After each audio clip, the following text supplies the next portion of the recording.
Deus ele é misericordioso, né? Ele usa a gente como quer, né? E eu orei e pedi ao Senhor uma palavra, e Deus ele falou no meu coração, né, durante esses dias, falando sobre as escolhas que nós fazemos, né? Nós somos consequências das nossas escolhas, né?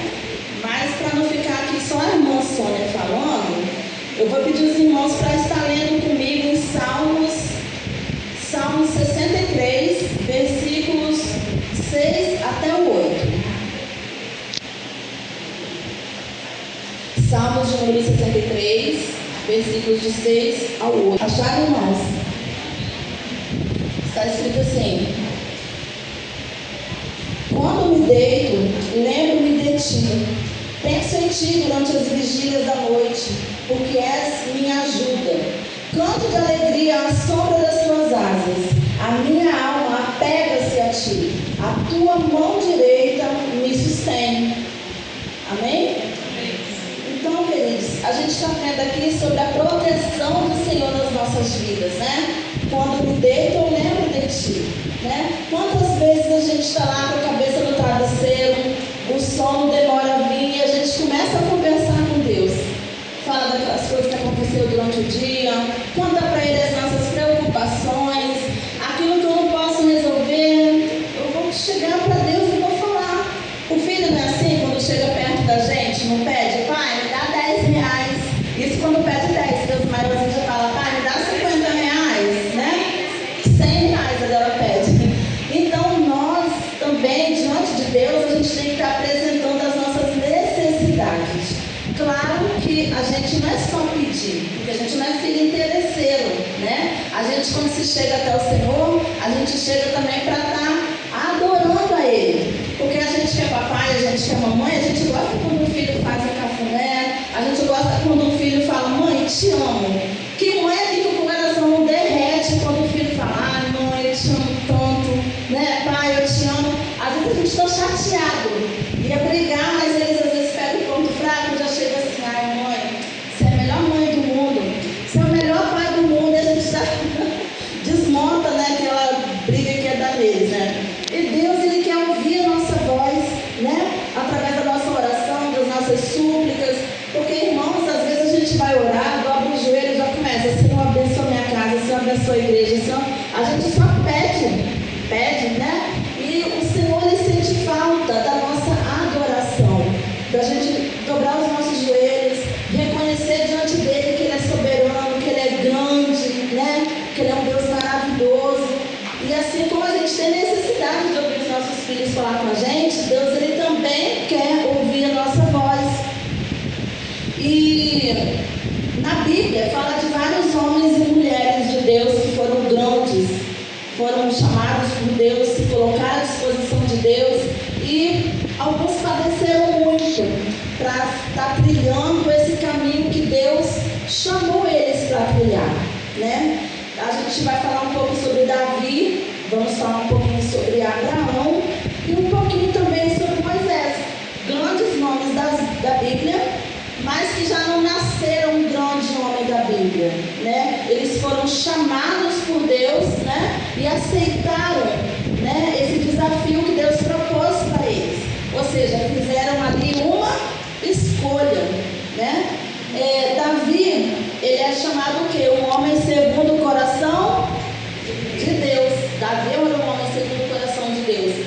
Mas Davi, ele já não nasceu um homem grande como ele é conhecido na Bíblia, né?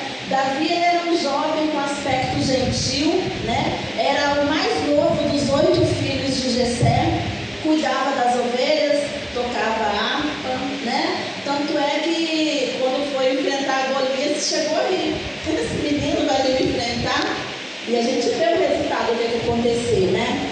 Então Davi, queridos, ele tinha o coração dele puro, tinha uma aparência gentil, né? E quando o profeta chega ali agora na casa de Jessé para ungir o futuro rei de Israel, e fala, cadê os seus filhos?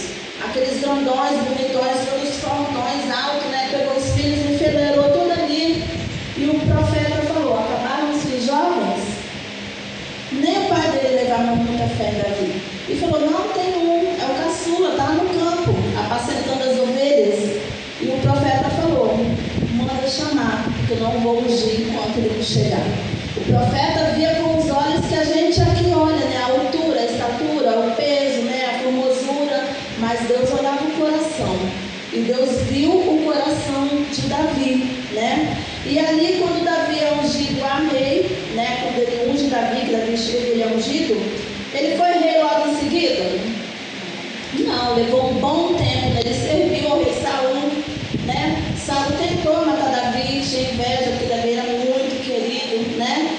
E ele teve que fugir de Saul. Foi quando ele chamou os homens, formou um exército, né? E ficou durante muito tempo vivendo no deserto. Aí depois o rei Saul morre e Davi então ele assume o trono, né? E a gente conhece que Davi travou muitas batalhas, conquistou muitas riquezas, né? Mas a gente conhece uma das falhas de Davi, que foi onde ele pecou com Batseba. E Batseba bonitona, né? Pegou o marido dela, botou lá na frente de batalha para morrer, para ficar com ela, né? E a gente fala, mas Davi era um homem segundo o coração de Deus e caiu desse jeito, pecou desse jeito. Para ver, gente, que eles eram sujeitos às mesmas paixões que nós.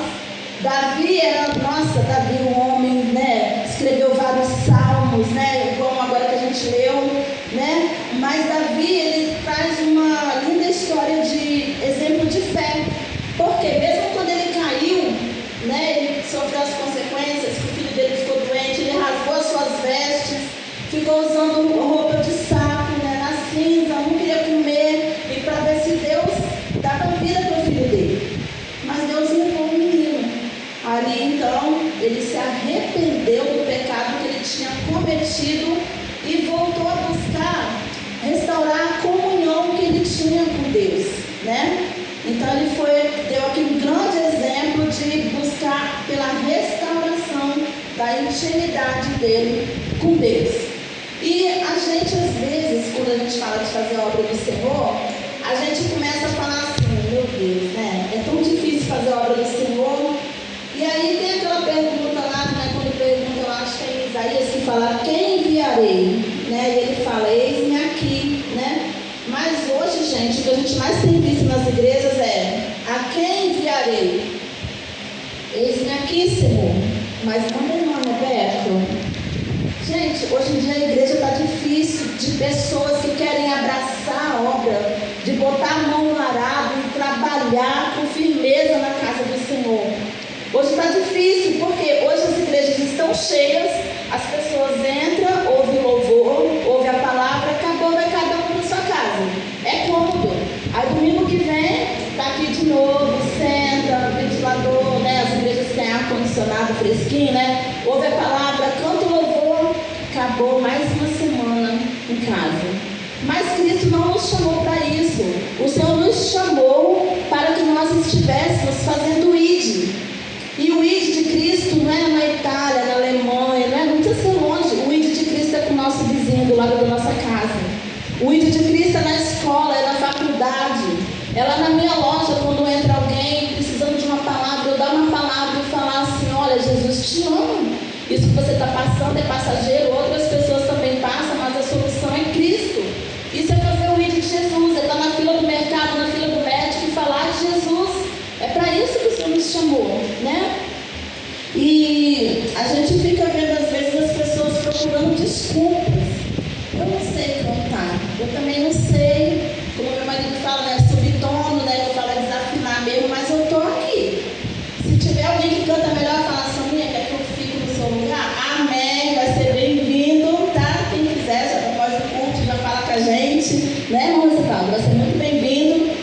É se colocar na frente da batalha, é se alistar para falar, Senhor, eu estou aqui, me usa como o Senhor quer, tá? Se for orando pelos irmãos, amém, porque a igreja nenhuma resiste sem as irmãs ali que estão orando e intercedendo, porque as irmãs que seguram a igreja, não é nem a coluna, porque as irmãs intercedem pela vida dos irmãos, ora pela vida do pastor, a família do pastor. Culto de quarta-feira a gente chega aqui, pedido de oração, sempre tem um que levanta a mão, faz um pedido de oração e tem as irmãs fervorosas, aquelas que oram. Essas irmãs sustentam a igreja.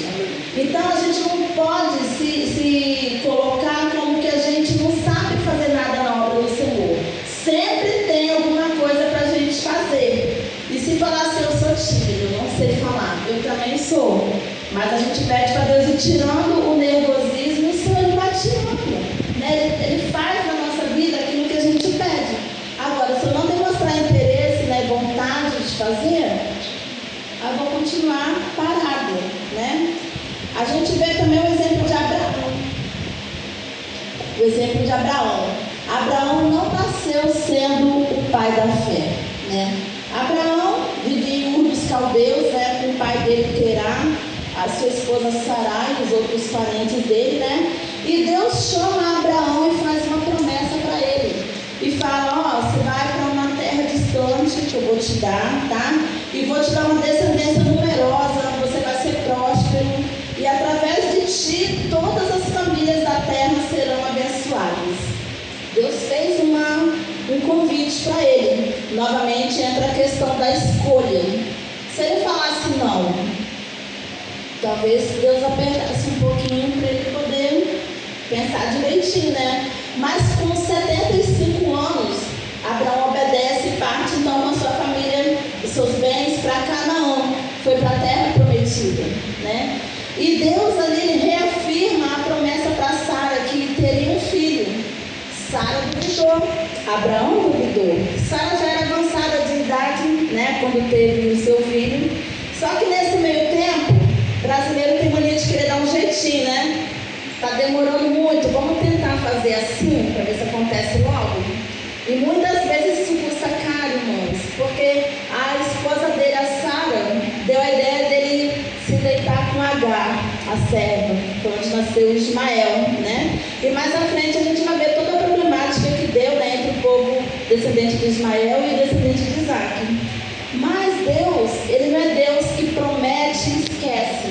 Quando ele prometeu lá atrás para Abraão que ele faria dele uma grande descendência, passou tudo isso agora, Deus cumpre na vida de Sara e dá para nos braços dela o Isaac, né? Então, assim, com 90 anos a gente para e pensa, já é idosa, né?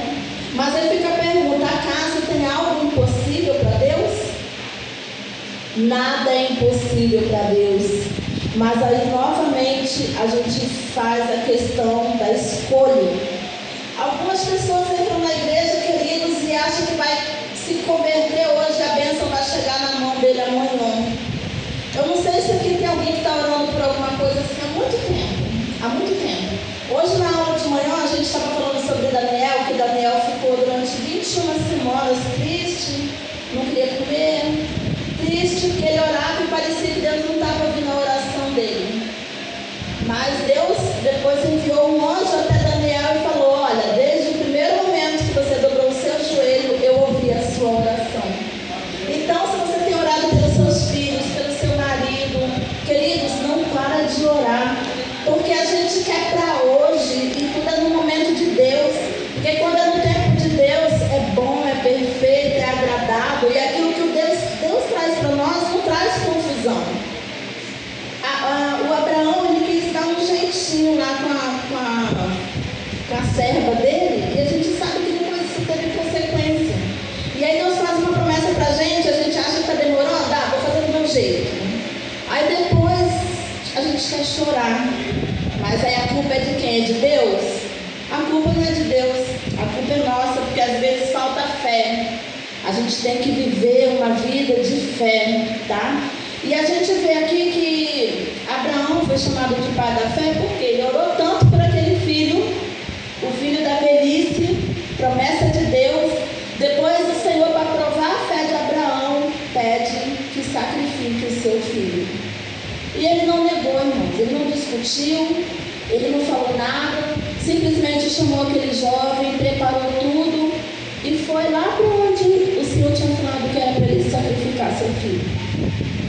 E aí a gente vê que foi Deus provando a fé de Abraão, porque Deus ele não queria matar o filho de Abraão, mas ele sabe, ele conhece o nosso coração, né? E ali então Deus impediu que ele sacrificasse Isaac, né? E no último momento providenciou ali um cordeiro, né? Para que fosse sacrificado no lugar do filho dele. E quantas vezes, queridos, acontecem circunstâncias na nossa vida que a gente fala assim, Deus só pode estar me provando. Deus só pode estar me provando mesmo, porque tem situações na nossa vida que a gente que é que eu faço? Já viveram numa situação que você fala, não tem solução?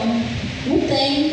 E a única solução é dobrar o joelho e orar. Porque quando está tudo muito bom, a geladeira está cheia, o dinheiro está na conta, né? Muita gente não lembra que tem que buscar a Deus. Porque é bom passear, é bom ir na praia, é bom fazer o churrasco no final de semana com a família. Está tudo bem. Mas na hora que vem a luta e vem a provação, aí a gente tem que mostrar o tamanho da nossa fé. E às vezes a nossa fé é pequena, irmãos. E não é vergonha não falar que a nossa fé é pequena não, porque nós somos pequenos, né? Somos meninos diante de Deus. Mas a gente pedir, Senhor, acrescenta a fé. O Senhor, Ele acrescenta a fé para a gente poder continuar firmes, né? E a gente vê a história também de Moisés.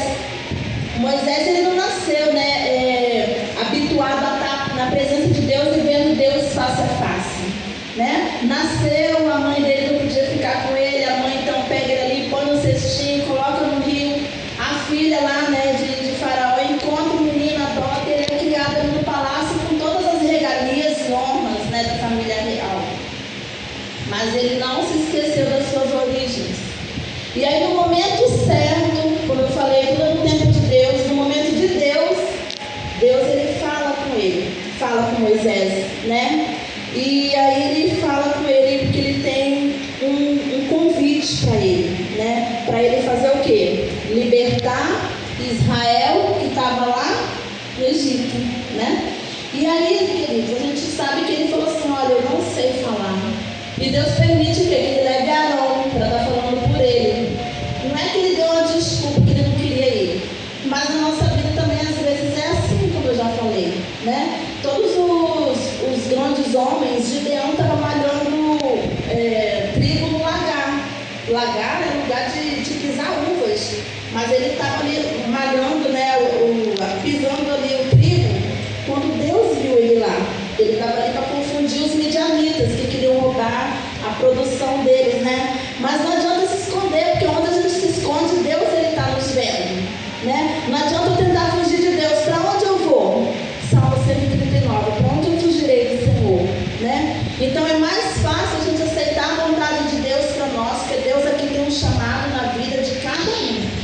Ainda que talvez não descobriu qual seja o chamado, mas Deus tem um chamado para cada um de nós, né? E lá em Midian, Deus apareceu em uma sarça ardente, chamando ele para ir libertar o Egito, né? E aos 80 anos, Moisés retornou ao Egito, né, para confrontar Faraó, e depois guiou o povo de Israel por 40 anos no deserto. Irmãos, eu fico imaginando a dificuldade que deve ter sido, né? Quem aqui é líder, ou já trabalhou com criança, ou é líder de jovens, líder de irmãs, né? Gente, é muito difícil lidar com pessoas. Eu fico ali na loja, às vezes eu dou um bom dia, falo bom dia, a pessoa me ignora. É difícil lidar com gente. Agora eu fico imaginando no deserto, aquele calor, as pessoas cansadas, quente, com fome, né? Reclamando, uns querendo água, uns querendo outras coisas, reclamando, ó, estava melhor lá no Egito, lá tinha cebola pra gente comer. Aquela reclamação no ouvido o tempo todo, gente. Tem que ter um chamado de Deus mesmo. É por isso que a gente imagina que é um pastor também pastoreando uma igreja. Pessoas diferentes, criação diferente, cabeça diferente, os problemas que surgem, ele tem que ter, pedir graça ao Senhor e sabedoria para estar lidando com tudo isso. Mas é uma escolha que um dia ele fez. Ele escolheu ser pastor. E agora tem que estar pedindo ao Senhor graça, né? E capacitação para continuar no ministério que ele escolheu, né? E também a gente viu lá, queridos, que ele liderou o povo até a fronteira da terra prometida, mas ele mesmo não entrou. Ele mesmo pecou. Como? Ele morreu com 120 anos, né, deixando Josué como sucessor, onde ele também pecou porque Deus falou, fala com a rocha.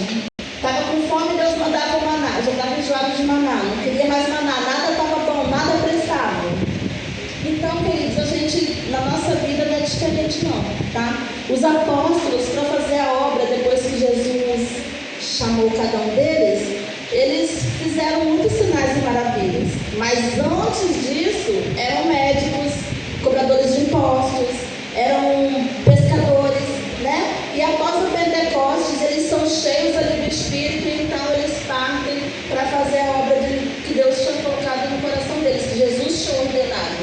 né? E muitos deixaram ali para trás família, deixou um emprego, né? Tinha muitas pessoas com condições financeiras boas ali para trás, mas foram chamados, né, e capacitados para ter ousadia e fundar igrejas, né, por todo o mundo. A história de Paulo, então, que é bem conhecida, até as crianças conhecem, né, a história de Paulo. Paulo, antes que era Saulo de Tarso, né, perseguia os cristãos, queridos. Saulo não tinha dó de açoitar, prender, matar. E aí, não satisfeito, ele chega até o governador lá, né, o sacerdote, e fala: me dá uma carta. Me dá uma carta aí que eu vou atrás desses cristãos. Quem eu encontrar, eu vou trazer e vou prender. Mal sabia ele os planos de Deus para a vida dele. Pegou o cavalo, pegou ali tudo que ele tinha que levar e está indo, né, para prender os cristãos. No meio do caminho, Jesus aparece para ele. Ele fica cego, né? Ou seja, o Senhor começou ali a obra. E o Senhor falou que daquele momento ali, de onde ele ia ver como que era a descer pelo nome dele. Agora quem prendia e açoitava, agora tem que fugir para escapar pela própria vida. Foi preso muitas vezes, foi açoitado não sei quantas vezes, sofreu naufrágio, mas em nenhum momento ele pensou em voltar atrás. Paulo tinha dinheiro, tinha uma boa condição social, financeira, largou tudo para ir atrás de Cristo, fazer a obra de Jesus. Então, queridos, hoje a gente tem um ano começando. Passou 2025, eu não sei como é que foi seu ano, mas 2026 está começando cheio de páginas em branco para nós escrevermos junto com o Senhor. A gente entende que a igreja aqui ela é pequena e a gente ora todos os dias pedindo assim: Senhor, envia obreiros, Senhor, envia pessoas para ajudar, Senhor, aqui na tua casa. E a gente tem que pedir também: Senhor, fortalece os meus braços para eu estar ajudando também. Porque, irmãos, a gente está muito descansado. Quando eu digo a gente, não fica chateado não, eu estou falando a começar por mim, tá? Eu falo assim todo ano: esse ano eu quero que seja um ano diferente. Mas se eu não fizer uma coisa diferente, vai ser a mesma coisa do ano passado, né? Então, se você falar, você cantar, sabe pregar? Prega a palavra. Ah, irmãos, eu gosto de dar aula na escola bíblica dominical. Vamos dar aula na escola bíblica. Quero participar dos PGMs, eu quero botar um PGM na minha casa. Vamos botar o PGM. A gente não pode ficar parado, porque nas campanhas da dengue a gente vai falar: água parada dá mosquito, dá dengue, né? Tudo que fica parado, gente, um móvel, um carro parado, ele vai enferrujar. A gente tem que estar em movimento. Inclusive os médicos falam: para a circulação você tem que estar em movimento, tem que alongar, né? E na obra de Deus também. Se Jesus chamar a gente essa noite, se Jesus voltar hoje e falar: o que você tem nas suas mãos para me mostrar? Se responder não, irmãos, isso é uma reflexão para mim também. Se Jesus voltasse hoje, o que eu tenho feito pela obra de Deus para apresentar ao Senhor? Porque o Senhor, Ele quer ver obras, Ele quer ver frutos, né? Porque Ele não nos chamou para a gente ficar numa rede deitado, tomando água de coco. Ele chamou a gente para fazer o ID dele, para falar de Jesus. E tem muita gente precisando ouvir. A gente passa nesses bares aí, a maioria das pessoas, alguns são desviados, alguns falam: minha mãe é crente, meu pai é pastor, né? A gente não sabe por que saiu da igreja, mas Deus pode usar a gente, né, para dar uma palavra que talvez seja a palavra certa no momento certo. E talvez você possa dizer também: já falei tanto de Jesus para minha vizinha, ela não ouve, mas continua falando, porque de repente um dia Deus prepara o coração dela, a semente cai ali, é naquele dia que o Senhor salva, porque tudo é no momento de Deus, né? A gente aqui já ouviu falar da expressão cristão de berço. Ele é cristão de berço, né? Nasceu na família evangélica. Não, é cristão de berço. Mas isso é uma linguagem muito enganosa, gente. Não existe um cristão de berço. Eu falo assim, filho de peixe é peixinho. E filho de crente não é crentinho. Não é. A gente vai trazer a criança para a igreja até uma certa idade. A gente vai trazer para as crianças, juniores, pré-adolescentes. Depois, irmãos, eu estou falando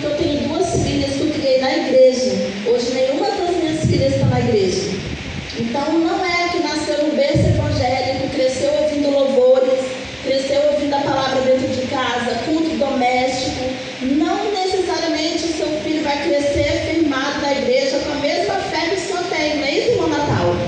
Não tem filhos criados na igreja que hoje não está mais? Porque é questão de escolha.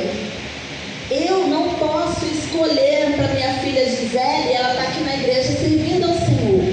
E ela conhece a palavra, cresceu na igreja, mas é questão de escolha, aquilo que a gente falou de novo, tá? Lá em Romanos 14, 12, diz que cada um dará conta de si mesmo. Cada um vai prestar conta de si mesmo. Eu não posso salvar o Valdeci ele não pode me salvar. Naquele grande dia, quando o Senhor for prestar contas com cada um, é cada um contando de si para Deus. Eu não posso falar, irmãos, eu não vim no culto de quarta-feira, porque aí é pouca gente, eu não fui não. Fui não, tinha pouca gente, eu gosto de culto cheio. Irmãos, é comigo. O Espírito Santo de Deus tem que me incomodar para eu estar na casa, ouvindo a palavra, né? Estar no meio de outros crentes. Já viu uma fogueira que a gente pega a brasinha acesa, vai juntando brasa, quando vê, pega fogo? E a igreja é assim, só que a gente não pode ficar dependendo. Eu não vou na igreja hoje porque a Selma não vai, então também não vou. Não, irmãos, a gente tem que ter isso, a nossa intimidade com Deus. Eu vou porque eu me sinto bem. Tem tanto lugar para mim estar, mas o melhor lugar para estar é aqui, na casa de Deus, né? Lá fora no mundo fala assim, ó, se te faz feliz não é pecado. Todo caminho leva a Deus. Não, não é. Se eu leio a Bíblia, eu conheço a palavra de Deus, eu vou saber que eu tenho que andar de acordo com a palavra de Deus, seguindo a vontade daquilo que Deus quer para mim. E isso dói porque a gente tem que abrir mão de muita coisa que eu não quero abrir. A gente tem que renunciar a muita coisa. E a gente não gosta de renunciar. A nossa carne, isso aqui pede tanta coisa que Deus não quer.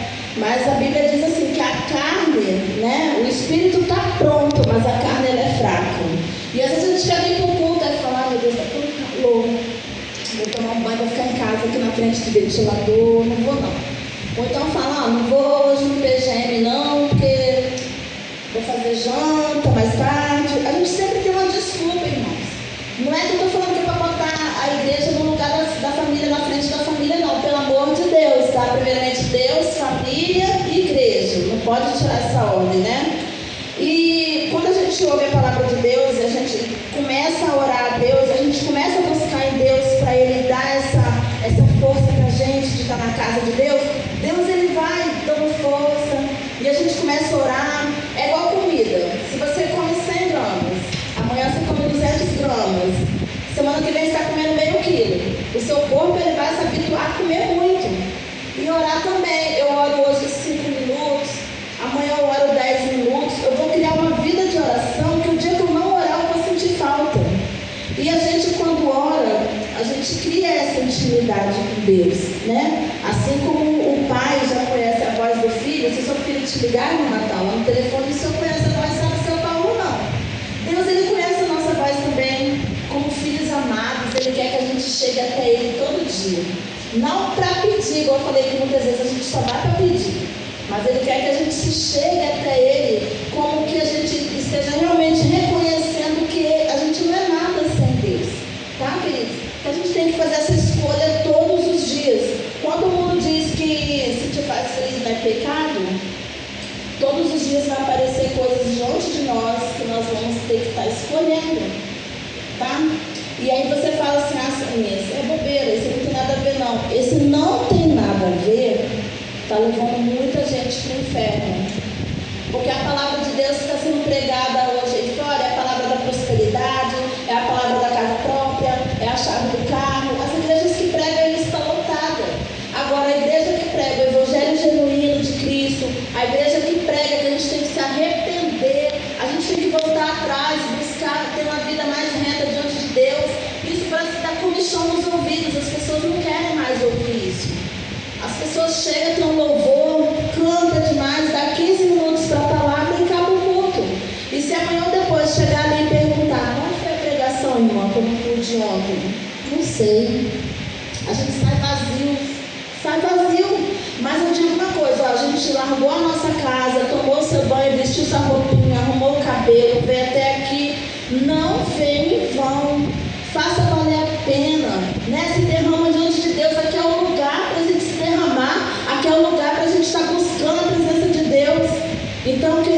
vamos nos colocar mais firmes para estar fazendo esse ano de 2026 um ano diferente, onde nós temos que buscar mais intimidade com o Senhor, uma vida com mais oração. Tem oração que acho que é quarta-feira, irmão, de tarde aqui, que está tendo, culto do irmão Francisco.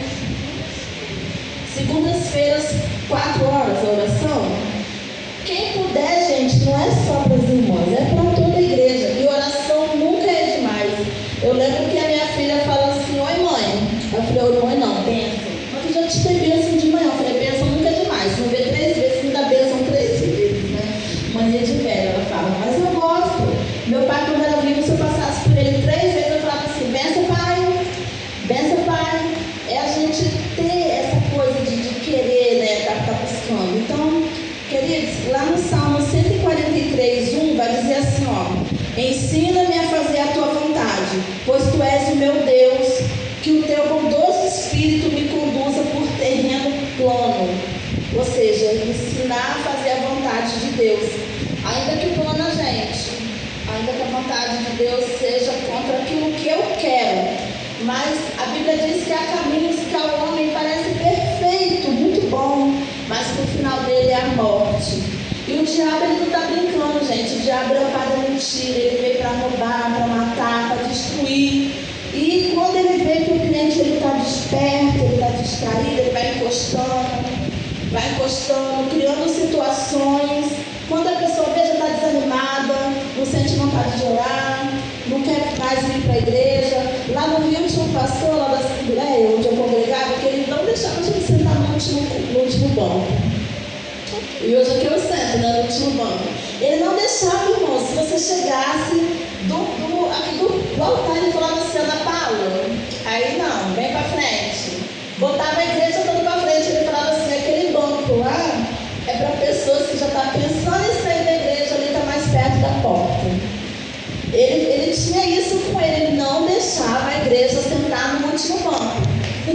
Eu sento no banco, nada a ver, mas eu quero porque eu também gosto de sentar no último banco. Mas assim, queridos, não se trata apenas da gente crer em Deus. Se eu perguntar aqui, quem hoje crê em Deus e quem é servo de Deus? Todo mundo. Mas crer implica em frutificar, tá? A palavra de Deus vai dizer lá em Mateus 7, 19 e 20: toda árvore que não produz bom fruto é cortada e lançada no fogo. Assim, pelos frutos, vocês os conhecerão. Então, nós temos que frutificar.